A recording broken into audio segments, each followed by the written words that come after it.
Greetings ladies and gentlemen, Adrian here. Welcome back to the channel and to another World of Warcraft vlog. This is vlog number 8, recapping leveling stream number 7, which we just completed tonight.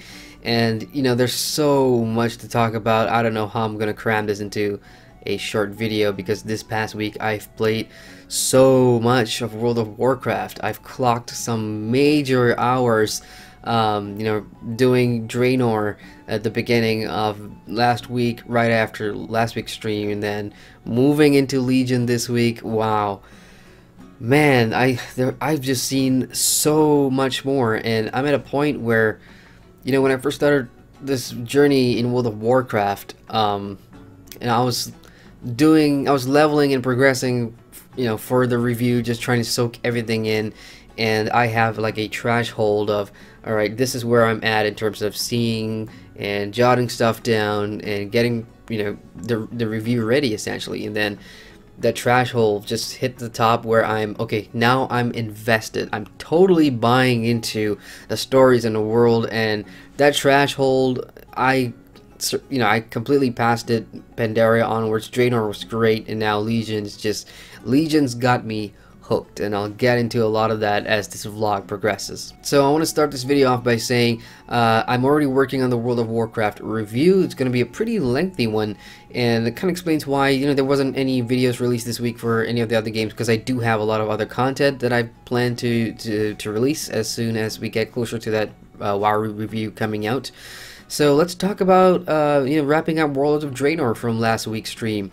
Look, Draenor introduced a whole bunch of mechanics that was completely new to WoW at the time at release, and I'm of course seeing all of them for the first time, and a bunch of it I showed off on stream last week. So garrisons was one of them, and you know, I guess I'll just talk about that a little bit more. So at the very beginning of last week's stream, you know, you saw how I managed to get my garrison up and what sending your followers out on missions look like, and this week I've try doing that every day, you know, going back to my garrison and trying to get more garrison resource. And I was just trying to expend my garrison essentially and see what I could do in Draenor as much as possible before I had to move on to Legion. And you know, unfortunately, because of how much XP I was getting, and you know, I never really completed the garrison high enough before I had to move on to Legion. But in terms of that system, you know, I really liked it, because I mean, I can only imagine at the time when World of Draenor was the current level cap, that was, you know, besides just jumping into, I don't know, dungeons and content, I don't know how much endgame content there was when Draenor came out. So garrison was, I guess, the sideway progression, that horizontal progression that Warcraft had, where, you know, okay, for a couple of whatever a day, you could just send, you could do all these little missions which were kind of passive in nature, but it still felt like it was some sort of progression. And of course you had to go out in the world and try and find all these achievements to get all the new followers and stuff, and of course they vary in rarity as well, and in terms of how you can change their traits and their skills essentially to counter what the objectives or what the obstacles in those missions were. I mean, those were kind of fun. I guess towards midweek I really started to see that, yeah, I mean, if you're a new player, garrisons they're just gonna kind of hog you down, and then they really become sort of irrelevant, but it's still gonna be there for you, especially if you jump into Legion. Like even now when I'm still Legion, I still go back to garrisons and just try and, you know, progress as much as possible. Hell, I don't even have like a tier 3 garrison. Like I just got the quest that you know, you're getting your own castle kind of thing. I've not completed that yet, because of course I've moved on to Legion, but I do intend to go back and complete the garrisons and you know, see what that offers. And you know, because it's kind of weird, because Legion is now the cap expansion. You know, I'm just trying to figure out do people really build up their garrisons now that, you know, you're in the later expansions, and is that even relevant anymore? At least for me as a new player, you know, I kind of just am at the point where I feel like I'm leaving that halfway, because you don't get to like bring your garrison followers onward to Legion, which is kind of what I talked about on tonight's stream, where I kind of felt like, oh, you know, you're just leaving that behind, all that work and how many hours you put into doing your garrisons, and that all kind of feels like it was for nothing. Now, in terms of Worlds of Draenor story, I did say that, you know, that beginning of the Draenor expansion, that hour of introductions was probably the best. And yeah, I'll probably still maintain that in terms of how that's continued. In terms of the overall narrative of Draenor, I really like the way, or how cohesive it feels in terms of, you know, you got this one, at least for the Alliance side, you know, you're following this one NPC, Urel. I hope I'm getting her name right, but she tends to be like the main glue that's going to take you from, you know, you're going to kind of following her footsteps from zone to zone, and you know, just trying to combat the Iron Legion in all these zones, and I kind of like that. And of course, with 735 and everything, you get to pick where you want to do, and I did find like some inconsistencies, like, you know, for some zones the XP rewards in a higher zone, for example, from 94 to 100 gave you less XP rewards per quest than maybe like one of the earlier zones, which the cap was like 92 to 100. So that was kind of weird. That kind of also shaped my decision in terms of, you know what, since this early zone is actually giving me more XP, like 20,000 per quest, I may as well just stay here instead of having to move on. Of course, I did, you know, try and start all the quest chains as much as possible and progress them because I did want to see the story. But it wasn't too long before I hit a level 100 in, you know, just mucking around in Draenor, and that's when things got really interesting for me. So in fact, it wasn't even level 100. I think it was like level 98 or something, and I think I logged out for lunch or whatever, and when I logged back in, I got this pop-up, and it was from King Varian, and he was like, you know, champion, we need you, something urgent's going down, you come meet me in Stormwind. And you guys watch the vlogs, you know how many times I've said this in the past. At the start of expansions, prior to Mists or even to Draenor, Warcraft never really you know, had that thing where somebody sends you a mail and tells you whatever. I mean, at least for me, I know back in the day, especially, you know, when a certain expansion is current, there's going to be like pre-expansion events that you could do that, you know, for example, I guess TBC, like right before the portal open or whatever, there's like a pre-event or whatever. You know, all that's gone now. That's irrelevant, so new players will never get to experience that. So what's cool is now that they're introducing that sort of opening sequence of getting you into the new expansion. So I thought that was pretty cool. And there's a new kind of like dialogue thing down there. You can see Varian's face moving, and he's actually talking to you. You can hear him and everything, like voice comm, and yeah, that was really fun. And that's when I knew, okay, it's time to go to the Legion expansion. Now, remember what I said about, you know, me having that trash hole of, all right, this is for review purposes, and now this is where I'm personally invested in the game and the story. Yeah, I think Legion just, you know, enhanced that so much, because we're talking big guns now. You know, King Varian is on a mission, Legion's back, and they're invading and whatever, and yeah, we go to the Broken Isles together with the Horde, and we've got this plan to drive them back and everything. And this was all in a cutscene cinematic mixed with a skirmish. I believe it's called a skirmish, you know, where it's like an instance thing, and then there's like multiple stages of quest chains to complete, but in one instance, so it's kind of called like a skirmish. And what's really cool about it is, you know, you're doing it from the Alliance side, but at the same time, there could be Horde players who are doing the same skirmish with you, and they're on the other side. You can see them, but you won't get to play what their skirmish objectives are. You're only doing it for your Alliance. I found that pretty cool. And yeah, off we go, you know, just trotting along, trying to find out what the hell the Legion wants. Again, of course, they're, you know, whatever, world domination, you know, human or Azeroth extinction and everything. And at the very beginning, I thought, okay, this is pretty cool. You know, we got all the big guns here again. You know, we got all, like, Thrall on that side. Sylvanas is there for the Horde. And we got Varian and Gen, Greymane and stuff. Somebody pre-amped me and said that, you know, Draenor onwards, Blizzard isn't afraid to kill off big characters. And this is where it got me. Because this was the first time, at least for me, because I haven't spent as much time in WoW, and I certainly haven't done too many things with the King. So this was like the first time I felt like, oh great, the King himself is on this expansion with us, we're on a journey, this is gonna be cool. And he dies. Like, he's dead.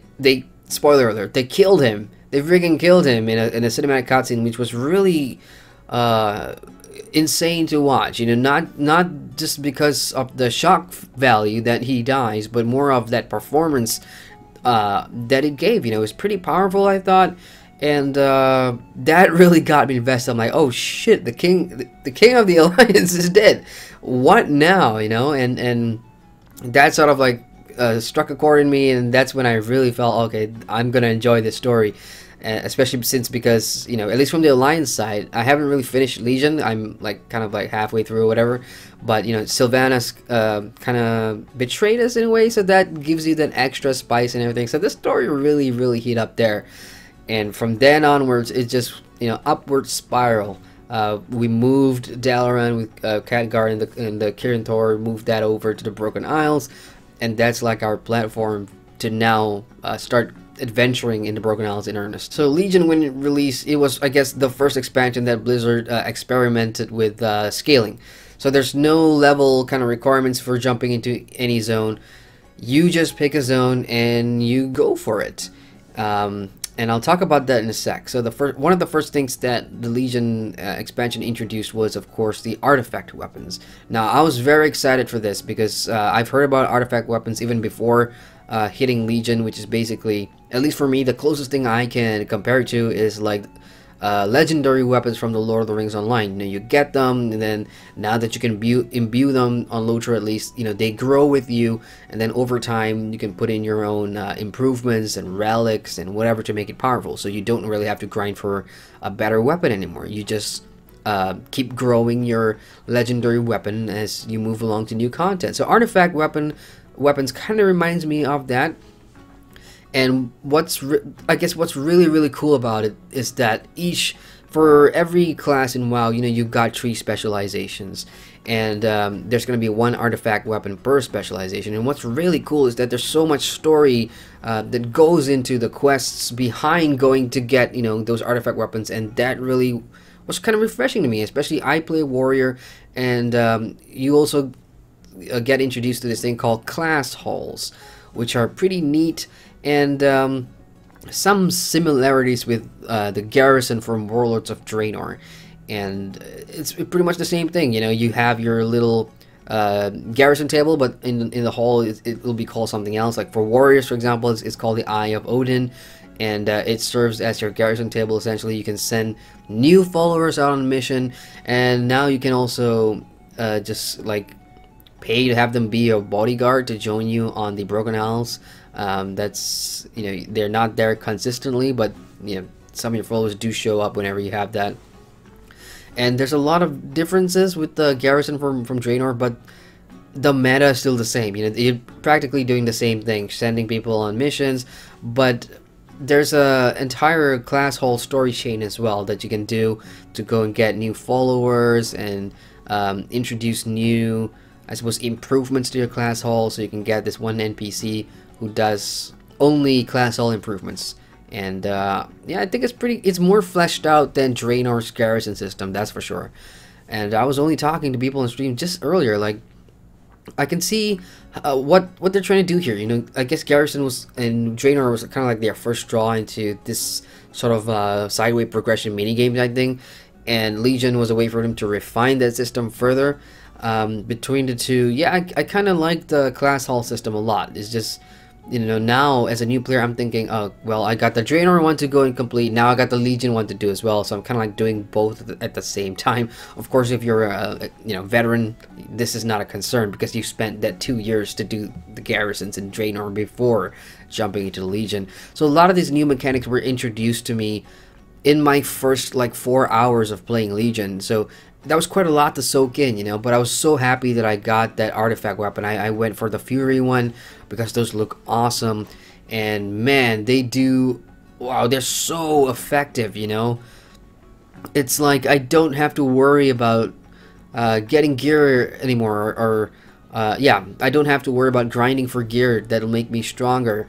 Because if you remember watching my first stream for Draenor, I was struggling. I got to the expansion and I was struggling so much because as a Fury Warrior, bringing my gear from Pandaria with the whole 735 thing, I was getting my ass kicked so much. You know, I was hitting like I was, you know, wielding a wet tissue paper or whatever.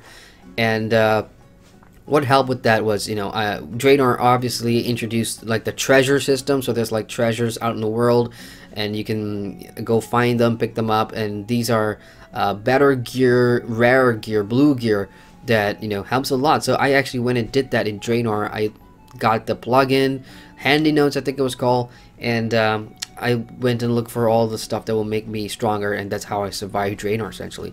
In Legion, I had none of that concerns, man. As soon as I got that artifact weapon, oh, I could just be Fury all day long. Killing became fun again.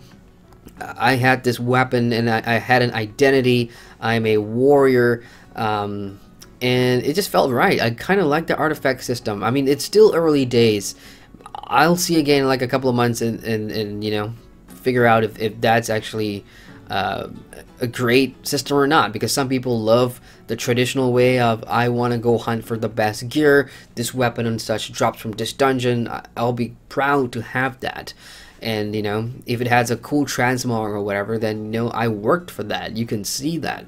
But with artifact weapons, it uses its own skins, so it's not like you can import a famous or very rare weapon skin and put that on an artifact. You can't do that. Artifacts have their own skin system, so I don't know how people feel about that. For me, it's still kind of early days, as I said, so I'll take more time to talk about that in the future, I suppose. So once all that new stuff is out of the way, it's time to quest, it's time to do the story.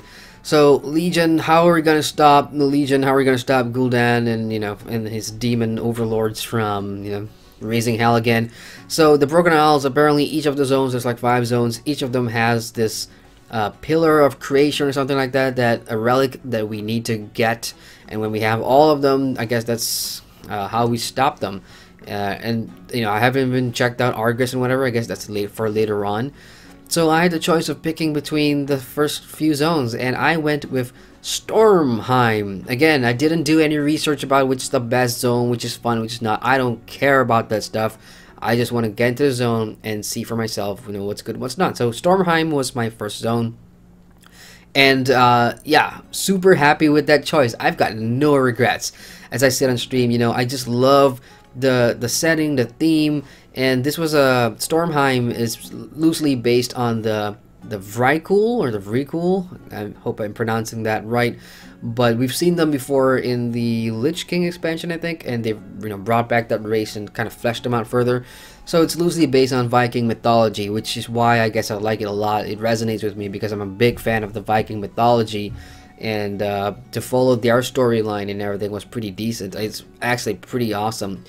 For me as a warrior, my class hall is also kind of based on the Vrykul or the Vrykul, because the leader of that order, the Warriors Hall, is Odin himself. And of course you got people like Heimdall, and then you got the Valkyries and all this stuff. It's actually really cool. I kind of like that.